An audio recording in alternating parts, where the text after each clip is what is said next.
This is going to be the toughest fight of his career. Sharp, relax. The most embarrassing fight of his career. Hands chair across your face. Yeah, I think he's about to cry. I'm definitely up for fighting. There's a lot of names in the division, for sure. But at the same time, look at what this creates as well. I'm a fighter and I understand the economics of business as well. And this does good business. Are you really going to do this? Absolutely. Are we going to do this? For a record payday? To go in and spark Jake Paul before we start the serious stuff in 2026? Don't tell me what we should and what we shouldn't be doing. Anthony Joshua has issued a chilling warning to Jake Paul. And this time, it's far more than just fight hype. While Jake might be chasing the biggest payday of his career, Joshua's camp is openly stressing the real danger behind this matchup. Eddie Hearn, Joshua's longtime promoter, didn't sugarcoat anything. He urged Paul to fully understand what he's walking into, hinting that a single clean shot from AJ could cause devastating consequences. And it's not just Hearn. Former pro heavyweight Moses Adama doubled down on the message, warning that stepping inside the ring with Joshua isn't just a financial gamble. It could be a serious health risk. And Anthony Joshua should not get in the way of Fury and Joshua, really, in my view. It's an absolute joke. It shouldn't be sanctioned. I really don't believe it should be sanctioned. I have a sneaking suspicion that it would be a very big fight.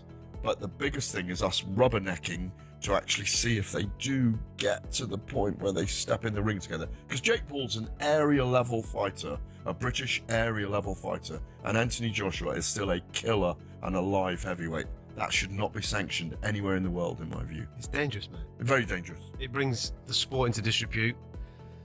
The people that are talking about organising that, they should have a real hard look at themselves. But even Eddie Hearn's kind of teasing he doesn't like it, but you can see the glint No, man. of dollars. There's no price. There is no price. There shouldn't be. There's absolutely no price Agree with you. on it in order to... Jake Paul stepping into the ring with Anthony Joshua isn't just a high-stakes gamble. It could be a serious threat to his health. Multiple boxing insiders have sounded the alarm, with Ariel Helwani warning that Joshua's raw power and elite experience could leave Paul in real danger. Analysts point to Joshua's history of brutal knockouts as a chilling reminder of what could happen if Paul underestimates him. Fights has been beaten 3 times. The 4 fighters that he beat didn't come to win. So he's not in his prime, is he? He's literally at the end of his career, pretty much finished. And this is why taking this fight with you is telling you all you need to know. It's a cash out. You might as well just cream as much money as he can at the end of his career, fighting an absolute joke shop in clown world. When I beat Anthony Joshua, he says, every doubt disappears. Come on. I mean, if this is a straight up AJ versus Jake Paul, then we all know what should happen. This is a 1-round job because AJ, even though he's past his best, even though he's seen better days, he throws a nice 1-2 down the middle. He's got a nice bit of distance, and fake Paul can't fight. He just can't. I don't care what anybody tells me. He can't fucking fight. He lost to Tommy Fury for crying out loud. You can't jump in with Anthony Joshua now and expect to get a result. So, nothing's going to no doubt's going to disappear. Rising heavyweight Moses has even urged Jake Paul to think about his health before the money, warning that one misjudged punch from Joshua could lead to long-term consequences.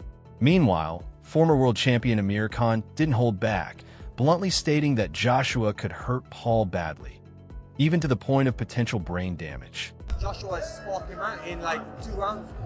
Really? Why do you look surprised when I'm not disagreeing with you. I'm just saying. Come on, bro, you're fighting like one of the best heavyweight fighters in the world against a YouTuber.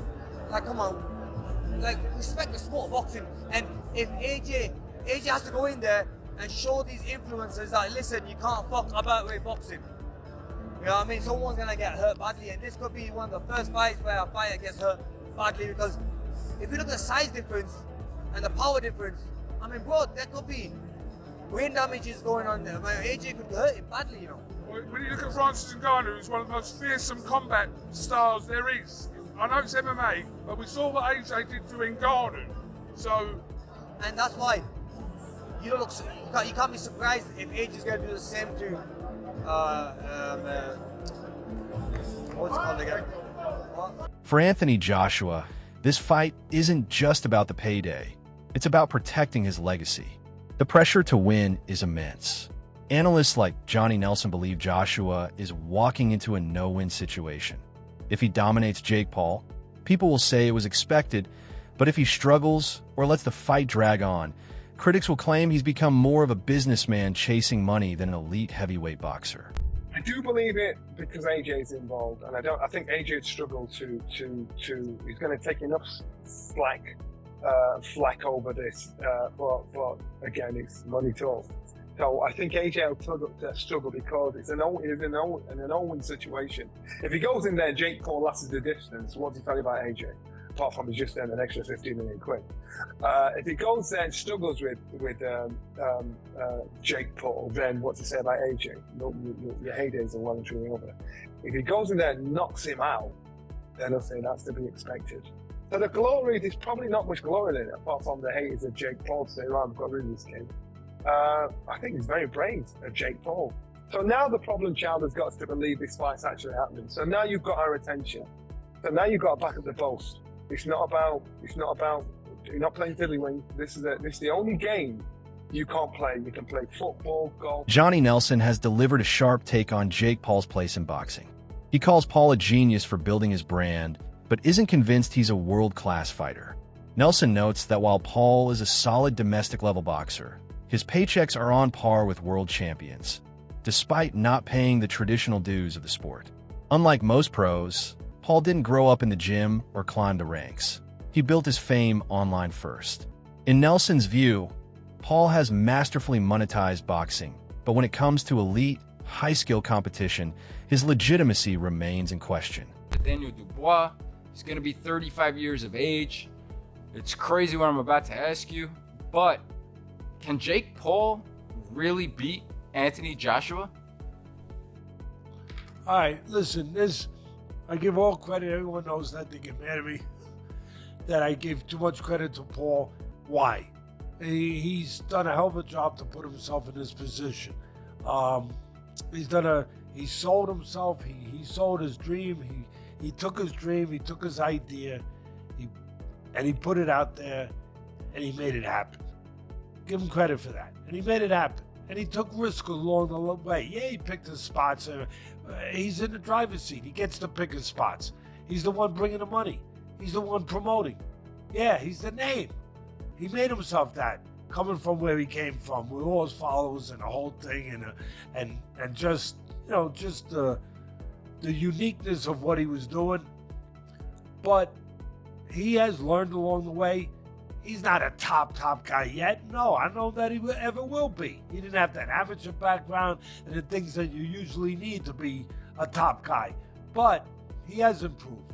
He is a work in progress. He is a guy that you got to give him credit that he's respected the sport. He went out. Former champion Carl Froch echoes the concern, warning that a fight with Jake Paul could damage Anthony Joshua's reputation and put his Hall of Fame-level legacy at risk. At the same time, Joshua has emphasized that his long-term health comes first, stating that his ultimate legacy would be walking out of the ring healthy. Bunsen burner's lit, like I've said. He's cashing out. And fair play to him, he's cashing out. But to what detriment to his legacy? A lot, really. Because if this is going to be his last fight, fighting this clown show, I mean, it's not ideal, is it? It's no ideal way to go out, but people will argue, well, he's just taking the money and running. So you can't really argue with that. So that's it for another episode of Froch on Fighting. I had to get my opinion out there because I know you've all been waiting for it. It's a shame, really. I'd like to see Anthony Joshua, actually, even though I don't believe he can do it. But when Eddie Hearn tells us that AJ is going to become a 3-time world champ, it'd be nice to see the rebuilding process and get back behind him. 1 or 2 easy fights and then go for a world title. And this could be one of the 2 easy fights, but I just think if you're going to jump in with fake Paul at this level, which is like I say, arguably a massive mismatch, it's no way to step towards or climb a ladder to get towards that world title. So this, for me, tells me that Anthony Joshua knows he's finished at any sort of elite level or world level. He won't be trying to go down the world title level anymore. This is just a cash out. So good luck to him, fair play to him, but hopefully when he's finished this fight, he'll be honest with us and say, listen, I've milked it, I've creamed it, I've had an unbelievable touch at the end of my career. I mean, he's already had an outrageous touch, hasn't he, with the involvement of Saudi Arabia. and now he's just creaming it at the end. He's got fake Paul, which is massive. Great for AJ, fair play to him. Anybody would do the same at the end of the career he's had. You know, he's not an elite heavyweight, is he? He's never going to come back and become. Despite the warnings, Jake Paul is confident he can take down Anthony Joshua. He points to what he sees as clear weaknesses in Joshua's recent performances. On his podcast, Paul didn't hold back, claiming Joshua lacks a chin, is unskilled, and moves stiffly.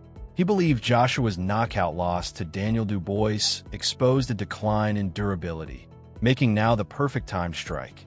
Paul insists that his unorthodox style, confidence, and momentum give him a legitimate chance in what many consider a high-risk, high-reward fight. Why is Jake Paul doing this? Well, I think it's because he genuinely believes there is a chance he can win this. I think he's calculated everything about Anthony Joshua's circumstances and he's gone, yeah, I actually think I can do this. I can leapfrog so many years of having to build and go through the ranks and do all that stuff by beating a shot-born Anthony Joshua. And what are the factors in Jake Paul believing this? Well, it would be firstly that AJ received a loss in his most recent fight. Anthony Joshua's not been in the ring since September 2024, so over a year by the time him and Jake Paul get in the ring together. It will have been around 15 months. It was the manner of Joshua's loss where he looked terrible. He looked like a fighter that was well past his best. His timing wasn't there. He even looked a little bit chinny, dare I say. I mean, I still think he's got a good chin. The shot he took from Dubois was absolutely massive and would have knocked down many heavyweights. And he showed decent powers of recovery to get up and struggle through for as long as he did before his over-aggression and miscalculation with the type of shots he was using got him knocked out by Dubois. But if you're deluded enough like Jake Paul, then perhaps you look at that and go, he landed a massive right hand on Joshua's chin, why can't I do the same? I believe myself to be a very big puncher. And it's that old saying, isn't it? You know, you shoot for the stars, you might at least land on the moon. And I think that's kind of why Jake Paul's maybe got to where he is in life, because he does have too much self-confidence. He does believe in himself. Well, Jake Paul insists this fight is his chance to silence every critic who claims he only targets small or washed-up opponents. By stepping into the ring with Anthony Joshua, a true heavyweight and former world champion, Paul believes he's proving he can compete at the highest level. In his eyes, a victory over Joshua would erase all doubts and leave no one questioning his legitimacy in boxing. They said, fight a real boxer. They said, fight someone your size. They said, fight a world champion. We looked at a long list of supposed... Teddy Atlas offers a cautiously intrigued take on the Jake Paul versus Anthony Joshua matchup. While he warns that the fight could be a step too far for Paul, given the massive gap in class and experience, he doesn't dismiss it entirely. Atlas highlights Joshua's recent knockout loss and long layoff, suggesting that past vulnerabilities could resurface. Despite acknowledging that Joshua remains the more skilled and powerful fighter, Atlas says he's curious to see which version of AJ will show up in the ring. Having said all of that, this might be a step too far. Now, when I say it, I'm also, I try to be responsible. I've been in this game 50 years, so I know where not to step, where you could twist an ankle, or worse, you could break a leg or fall down. When I say that with the understanding too that Joshua's coming off being knocked out. Joshua hasn't fought for a year, right? But it's about a year. And there's some ghost in his attic. There are. I mean, I don't know. I don't know if he's gotten rid of some of them, but I know that in the position of a fighter coming where he's coming from, there are ghosts in your attic. I don't know if those ghosts are still taking up space. I don't know if maybe there could be no better exorcism for those ghosts than fighting a Jake Paul. That might be just the exorcism you need to clear out the attic. I don't know. That's the problem. We don't know. That's the mystery part of this. That's what makes it so, it makes it two things at once. Intriguing and in some ways... Teddy Atlas believes Jake Paul will never reach top-tier boxing status, though he respects Paul's hustle and business acumen. He calls Paul a work in progress and praises him for taking the sport seriously and training hard, rather than disrespecting it. Still, Atlas doesn't see Paul ever achieving world-class level. In his view, Paul has carved out a niche as a smart promoter, but when it comes to elite-level competition, Atlas remains cautious.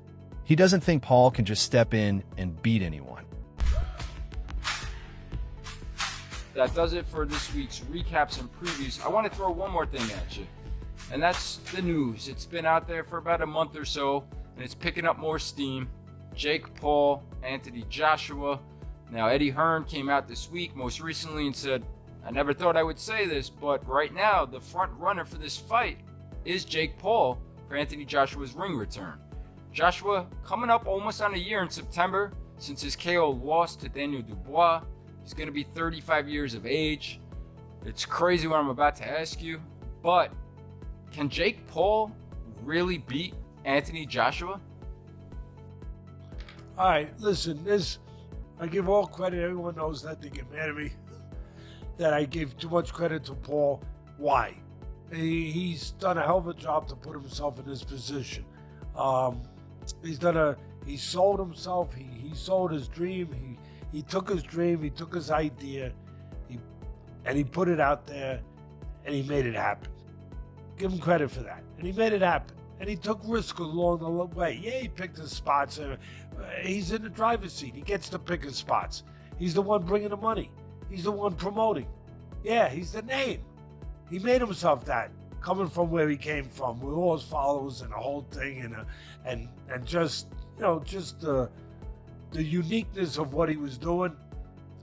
But he has learned along the way. He's not a top guy yet. No, I don't know that he ever will be. He didn't have that amateur background and the things that you usually need to be a top guy. But he has improved. He is a work in progress. He is a guy that you got to give him credit that he's respected the sport. He went out. Boxing commentator Aid Oladipo didn't mince words. If Jake Paul and Anthony Joshua actually face off, he believed Joshua could finish the fight quickly. In a recent interview, Oladipo argued that Paul's bravado doesn't match the danger of taking on a former heavyweight champion, even suggesting Joshua could knock him out within the first 30 seconds. While he gives Paul credit for having the courage to challenge a much bigger opponent, Oladipo clearly leans toward Joshua's experience and power dominating the matchup. On the financial side, Jake Paul has dropped a bombshell figure, claiming his blockbuster fight with Joshua could be worth around $267 million. While reports estimate that each fighter might take home about $92 million, Paul's post has sparked speculation that, including streaming rights, pay-per-view, and other deals, the total payout could be far higher, potentially making it one of the richest fights in boxing history. Head AJ versus Jake Paul. Jab. AJ. Defense. AJ. Chin. AJ. Footwork. AJ. Boxing IQ. AJ. Personality. If Jake Paul suffers a decisive loss to Anthony Joshua, it could seriously damage his drawing power. Right now, Paul is one of the few crossover fighters who can guarantee massive pay-per-view numbers thanks to his social media reach. But a high-profile defeat to a legitimate heavyweight like AJ would give critics plenty of ammunition, painting him as undurable, unskilled, and unable to compete with top-tier pros. Even his celebrity fight appeal could fade, as casual fans may lose interest if they see him as just a YouTuber or playing boxer. Promoter Eddie Hearn has warned that a bad result could even mark the end of Paul's boxing brand. In conclusion, the proposed showdown between Jake Paul and Anthony Joshua is far more than a spectacle. It's a high-stakes gamble on multiple fronts. For Paul, it's a chance to finally prove himself in real boxing. But many experts warn he's playing with fire against a heavyweight of Joshua's caliber, citing serious health risks and a massive gap in experience, power, and size. For Joshua, the motivation appears largely financial, with the potential for his biggest payday yet. Yet a misstep could harm his reputation.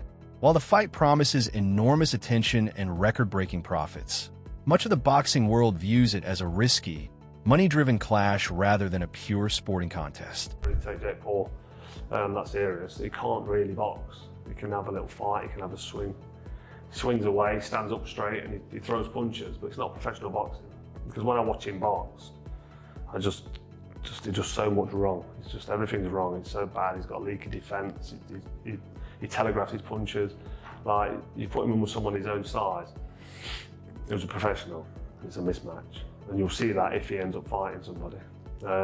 Tommy Fury, bless him, he's a pro boxer, but he's inexperienced. He's got no amateur pedigree. He's a raw novice, or maybe just above the raw novice. I was saying earlier, where would I put him in terms of levels? He'd do well to win a British title.